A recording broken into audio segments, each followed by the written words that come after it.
We've talked about how the subconscious selves form a perception filter. But now we're going to go more deeply into this. And what we're going to do here is we're going to look at the basic psychological mechanism for how we human beings relate to the world, the physical, material world we live in. And what we're just simply going to step back, because normally the way we relate to the world, the way we look at the world, our worldview, is not something we think about, right?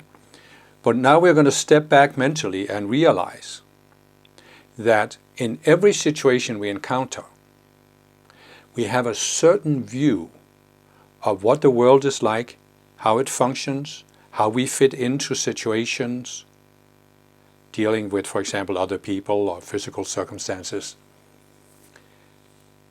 And where does this view come from? Well, it comes from the fact that, well, the world is there, and we can't avoid it, we can't get away from it, we can't avoid reacting to it. The world forces itself upon us. And most people feel like we are just passively reacting to what is being forced upon us from without. And so what we can say is that the core of our beings, the conscious self, the self that is able to be self-aware, at some point in the past, the conscious self was forced to react to the world, but it felt overwhelmed by the world, by all the demands, by all the potential dangers, all the difficult situations. We felt overwhelmed. We literally felt, I can't live in this world. But of course we had to. We couldn't get away from it. So what we had to do was, we had to find a way to psychologically live in the world. Even with all of the physical dangers and circumstances, we had to find a way so that we could psychologically exist here. And how did we do this? We created a world view. A view of what the world is, how it functions, what the rules are. And this, of course, was done by creating subconscious selves. And we can basically say that there were two subconscious selves we created.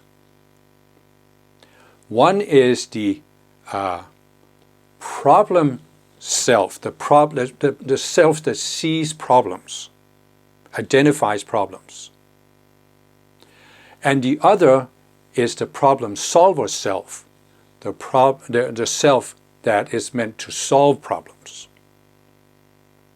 So the problem self might identify, here's a certain problem, and then the problem solver self kicks in and says, here's how to deal with the problem. And once we have created this worldview, then these two selves can exist in some kind of equilibrium. There's some kind of balance between them. In other words, if we only listen to the problem-creating self, we would panic. We would be overwhelmed. We couldn't function psychologically. But if we only listen to the problem-solving self, we might be so focused on one particular problem that we can ignore everything else. So we have to find a balance between the two, so that we think, yeah, there are problems in the world, but they are no worse than they can be dealt with. I can deal with them. And this becomes our basic worldview. Now, the basic worldview is not just a matter of a religion or an ideology. But for many people, it is religion that gives them their basic worldview. So let's look at two examples just to make it a little more concrete. We have a Christian and we have an atheist, a scientific materialist. And basically we can say that what makes it difficult or impossible to live in the world is the insecurity. So our basic worldview has to find a way to deal with the insecurity, right? And so here we have a Christian. Yes, there is insecurity in the world, but the world is created by a God who is all good. Unfortunately, for reasons usually not explained, God has an opposite, the devil, who is creating all kinds of evils in the world. But if I'm a good Christian, I live according to certain rules, and I pray to God, God will protect me from the evils of the devil. This means that the Christian now, once it has accepted this worldview, it can create a sense of equilibrium. There is a balance between the problem-creating self and the problem-solving self. Because you don't have to solve every problem. So you could say, if you only listen to the problem-creating self, you become overwhelmed by all the many problems there are. If you really go into the problem-solving self, you also see that there are so many problems you can't solve all of them. So either way, you become overwhelmed. But when your worldview, if you're a Christian, God is solving the problems for you. God is taking care of certain problems that you can ignore. Now you have the atheist, the scientific materialist. He sees this belief in a God is completely arbitrary because obviously bad things happen to religious people. So he reasons there is no God, but there are laws of nature, and they are invariable. And if I know the laws of nature, I know how they function, then I can protect myself from the bad things in the world.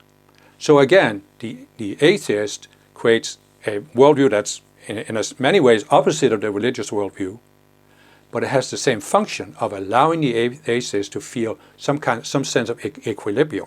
He can live with the world. So now, why is this a problem? Well, it is a problem because if you look at it historically, or if you even look at people you know, do you know anybody who has a worldview that can explain every problem, every question, everything that happens in life? Why did that particular thing happen? What about this particular problem? So in other words, does anybody have a worldview that's complete, that's completely accurate, that can explain everything? No. Because what you see in the world is that worldviews are constantly being challenged. And they are being challenged by physical events, by what is actually happening in the world, but they're also being challenged by each other, because as you can see, people don't have the same worldview. And really what we're talking about here is this psychological mechanism that creates all conflict in the world. And you might say, what's the goal of this worldview, of creating a worldview? It's really to attain a state of peace of mind, a state of inner peace so you can function, right? But if a worldview is threatened, your sense of peace is threatened. And since all worldviews are threatened, you can see that it isn't really the most constructive way to live, to have your sense of equilibrium based on these worldviews that could very easily be threatened. So it's much better to find some deeper way to secure inner peace. And that is precisely what higher awareness psychology aims at giving you in the long run. And we'll talk about that more as we move on, of course. But there are ways to attain inner peace without having them based on a worldview. So, again, it might seem like I'm going on some abstract thing here, but let's tie it back to the subconscious selves and perception. Because the worldview I'm talking about is at the highest level of your identity mind. This is how you see the world and yourself and how you fit into the world. This forms a mental box, a box in your mind. You are looking at the world from inside that box. Everything that follows in your mind, at the lower identity level, at the mental level, the emotional level, and your physical actions, it can only happen within the parameters of that box. You are locked on a track. That means that your worldview determines even your physical actions. Your reactions to situations is determined by this. So, look at what we're saying here. Your sense that you can live with the world is based on your worldview. But your worldview is constantly being threatened. That means when some situation happens that threatens your worldview, you feel your whole basis for existence is threatened. You can literally feel that validating your worldview, defending your worldview is a matter of life and death for you. Because you can't live, again, you can't live in a world if your worldview is threatened. It's your worldview that gives you a sense of equilibrium. If your worldview is threatened, your sense of equilibrium is gone and you are back to panic, can't live in the world. In order to defend your worldview, what are you willing to do? Well, you look at it historically, many people have been willing to kill others in order to defend their worldview. The Crusades, Muslims and Christians, they believe in the same God, the same Old Testament scriptures, but they're willing to kill each other to defend the worldview that their religion is the only true one. Atheists, communists against religious people, you see how all of these conflicts, and we're not talking about here about world peace and this and that, but we're talking at the very personal level. If you really want to overcome a particular reaction, now let's get back to the example I used. You are first day at a new job. You are insecure. Now you may have some concrete subconscious selves that are, as I said, you have a certain defense mechanism. You think other people are out to tease you or put you down. Somebody makes a remark that's just a joke, but you take it seriously, you defend yourself. That's a concrete self. But this self was determined by and exists within the greater mental box of your worldview. That determines how you react to the world. And what you are really feeling is that your sense of equilibrium is being threatened by the other person. And that's why you react so strongly. And then the other person might feel threatened by your reaction. That activates his subconscious self based on his worldview. And now the two of you are locked on a track. And so what I'm saying is, yes, there are many of these, we can say, more specific subconscious selves that are created to respond to specific situations. But in order to really effectively improve your life, improve your psychology, you have to realize that they exist within the larger mental box of your worldview. And your worldview forms a certain perception filter.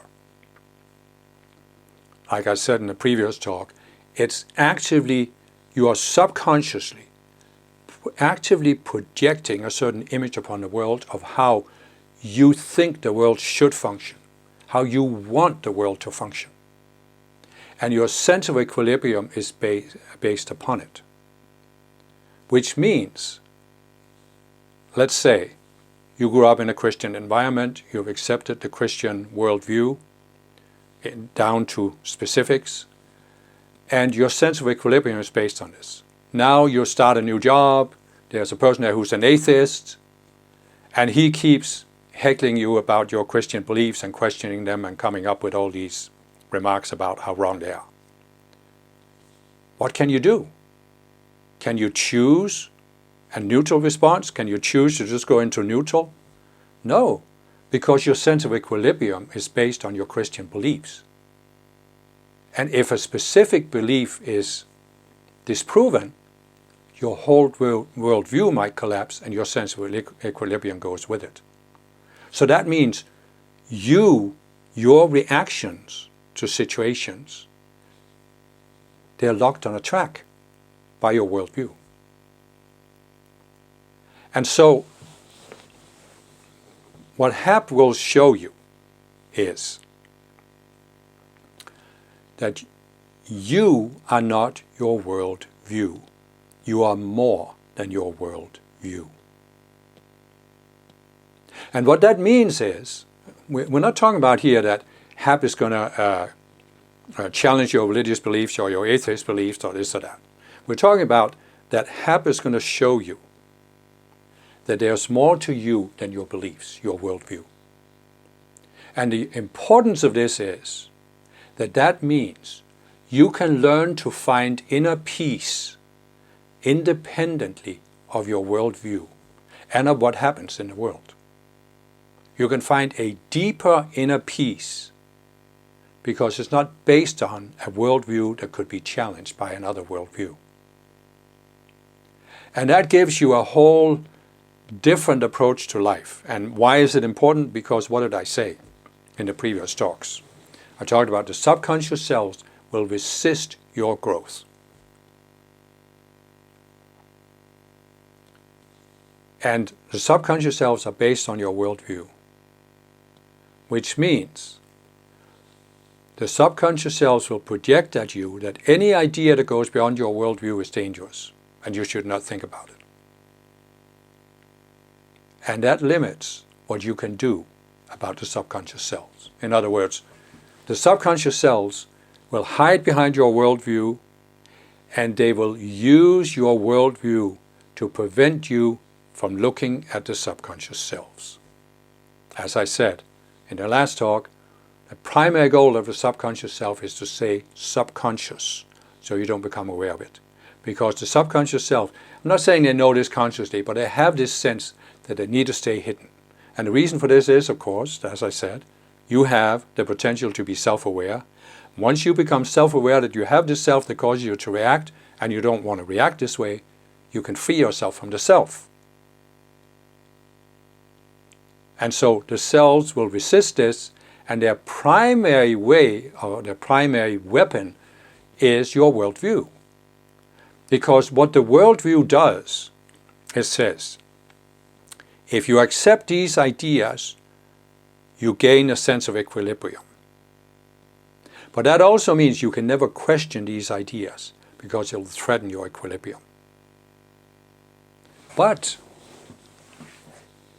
okay, so now we can say, well, what if it works? What if people gain a sense of equilibrium by their worldview?